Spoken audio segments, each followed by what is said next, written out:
ओम श्री विद्याय नमः। मित्रों, सभी तुला राशि वाले जातक आप सभी के कार्य इस वर्ष 2023 में सिद्ध हो, इसी कामना के साथ पुनः आपके सामने हम प्रस्तुत हुए हैं।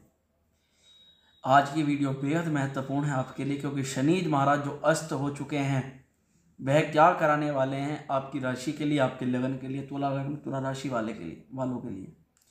इसी बात को चर्चा में लेते हुए आज हम अपनी वीडियो का शुभारंभ कर रहे हैं। साथ में ही मित्रों, जो शनि महाराज अस्त हुए हैं 5 मार्च तक वे अस्त अवस्था में पूर्ण अस्त अवस्था में रहेंगे और 5 मार्च के बाद में पूर्ण रूप से उदय हो जाएंगे। शनि की जो अस्त अवस्था है यह कई प्रकार से शुभ नहीं मानी जाती। तो ऐसे में हमारे आज की वीडियो का मुख्य प्रयोजन बनाने का यही है कि आपको उन क्षेत्रों से अवगत कराया जाए, उन चीज़ों से अवगत कराया जाए जिसको आपको समय से पूर्व जानकारी मिल जाए, तो आप सचेत होकर के उन क्षेत्रों के लिए कार्य करें ताकि आपको एक लाभ मिल सके और अपने मेहनत का पूरा फल, पूरा परिणाम आप प्राप्त कर सकें। और जीवन के वे कौन से क्षेत्र हैं जिन पर शनि महाराज की अस्त अवस्था इफेक्ट डालने वाली है, ताकि आप पहले तैयार हों। शुक्र आपकी राशि के स्वामी हैं। तुला राशि वाले जातक थोड़े चंचल स्वभाव के भी होते हैं, थोड़े मौज मस्ती के स्वभाव के भी होते हैं, ज्ञानी भी होते हैं, अपने अंदर बहुत प्रकार का ज्ञान रखते हैं, कई प्रकार की नॉलेज रखते हैं। हालांकि वे हर चीज़ को हर एक व्यक्ति के सामने प्रस्तुत नहीं करते। कला के, सौंदर्यकरण के, घूमने फिरने के थोड़े शौकीन होते हैं।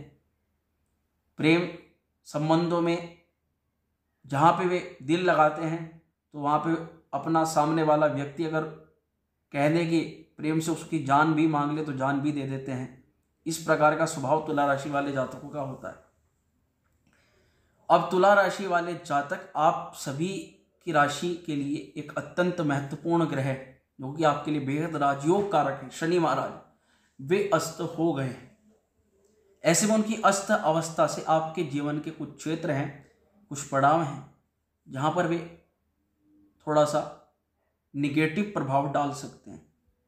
साथ में उन प्रभावों के आपको क्या उपाय इस अवधि के दौरान करके चलने हैं। इस वर्ष 2023 में एक बार ही शनि महाराज अस्त होंगे, इसीलिए बेहद महत्वपूर्ण वीडियो है आज की, इसको लास्ट तक आप देखें। अब हम बात करते हैं कि जीवन के वे कौन से क्षेत्र हैं जहाँ पर शनि प्रभाव डालेंगे आपकी राशि के लिए। अब देखिए, शनि 5वें भाव के स्वामी होकर आपके 5वें भाव में ही अस्त हो गए हैं। तो शनि का यहाँ अस्त होना, 5वां भाव आपका संतान का भाव, आपके प्रेम का भाव, आपके विद्या का भाव, संतान, बुद्धि, विद्या, इस भाव में जब शनि यहाँ पर अस्त हुए हैं तो ऐसे में आपके संबंधों में संबंध कई प्रकार के हो सकते हैं। मित्र का भी संबंध होता है, माता पिता के साथ में भी संबंध होता है और ऐसे प्रेम संबंध होता है। तो बॉन्डशिप के अंदर किसी प्रकार की तनातनी हो सकती है। मुख्य रूप से तो प्रेम संबंधों में ही यहाँ पर हम बात करते हैं। और प्रेम संबंध जिसके प्रेमी प्रेमिका है वह प्रेम संबंध वहाँ बताएगा, और नहीं तो संबंध तो भैया हर जगह होते ही होते हैं। मित्र का भी संबंध होता है। तो संबंधों में मधुरता का भाव आपको पहले से ही लेकर के चलना है। हालांकि उसमें कुछ खटपट देखने को मिल सकती है, किसी छोटी मोटी बात पर सामने वाला रूठ जाए, या प्रेमिका रूठ जाए, या पत्नी रूठ जाए, या माता पिता में कोई असमंजस की स्थिति पैदा हो जाए।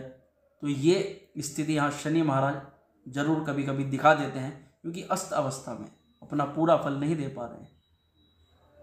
तो ऐसे में पंचमेश का अस्त होना, सूर्य के साथ में प्रभावित होना, तो थोड़ा सा नेगेटिव प्रभाव वहाँ पर डाल सकते हैं।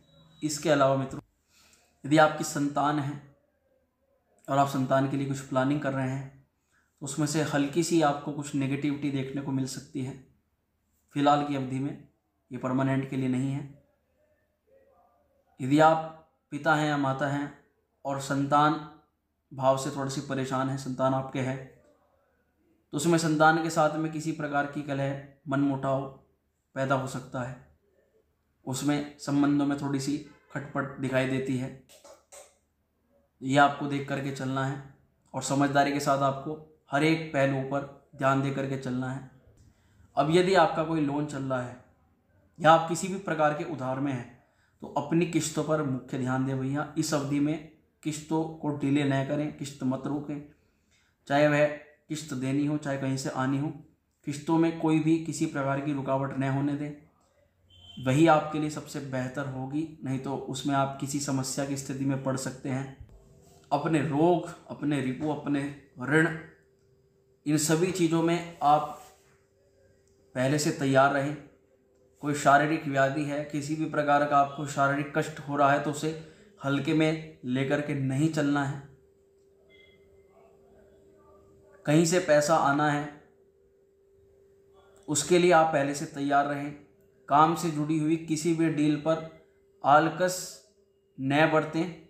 प्रातःकाल उठने की कोशिश करें।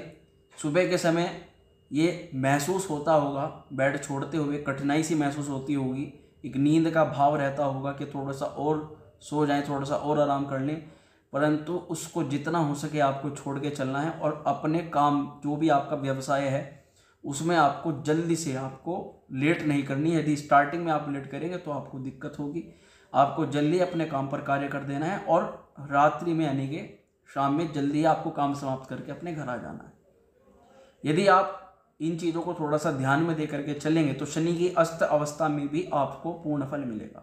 दूसरा यह है कि काम में आप दूसरे से, जैसे काम अगर आप कराते हैं तो दूसरे से ना करा करके खुद उस काम को करें और उसमें आप कठिन परिश्रम करें, मेहनत करें। इस अवधि में आपको ज़्यादा मेहनत करने की सलाह दी जाती है, क्योंकि शनि की अस्त अवस्था के कारण आपको मेहनत के परिणाम में कुछ लेटनेस देखने को मिल सकती है। ऐसे में यदि आप कठिन परिश्रम करेंगे तो आपको जल्द ही रिजल्ट देखने को मिल जाएगा और फल की प्राप्ति आपको जल्द ही हो जाएगी। इसके अलावा मित्रों, आपको उपाय के तौर पर असहायों की, निर्धन लोगों की, गरीब व्यक्तियों की सहायता करनी है। कोई शारीरिक कष्ट से परेशान है तो उसको उस शारीरिक कष्ट में उसको कुछ आराम मिले। किसी पशु जीवजन्य को आपको पीड़ित देखते हैं कि कोई पशु है रास्ते में पड़ा हुआ है, किसी शारीरिक चोट से ग्रसित है, उसकी चोट पर आप मरहम लगा दें। शनिवार वाले दिन साबुत उड़द किसी को दान दे दें या उड़द की खिचड़ी बनवा करके आप गरीबों में बांट दें। अपने बड़ों का सम्मान करें, मुख्य रूप से अपने पिता का सम्मान करें और पिता के तुल्य जिन लोगों को आप आदर देते हैं उनका आप सम्मान करें। नेत्रहीन व्यक्तियों को आपको शनिवार के दिन नेत्र रोग की दवा दान में देनी है। ये कुछ मुख्य उपाय हैं जो आपको इस अवधि में जरूर करने चाहिए, जिससे आपको शनि का पूर्ण फल प्राप्त हो सके और शनि यहाँ पर आपको कृपा प्रदान कर सके। तो मित्रों, मैं आशा करता हूँ कि वीडियो आपको अच्छी लगी होगी। वीडियो अच्छी लगे तो उसको लाइक शेयर जरूर करें और चैनल पर जो पहली बार आए हैं चैनल को सब्सक्राइब अवश्य कर लें। ओम श्री विद्याय नमः।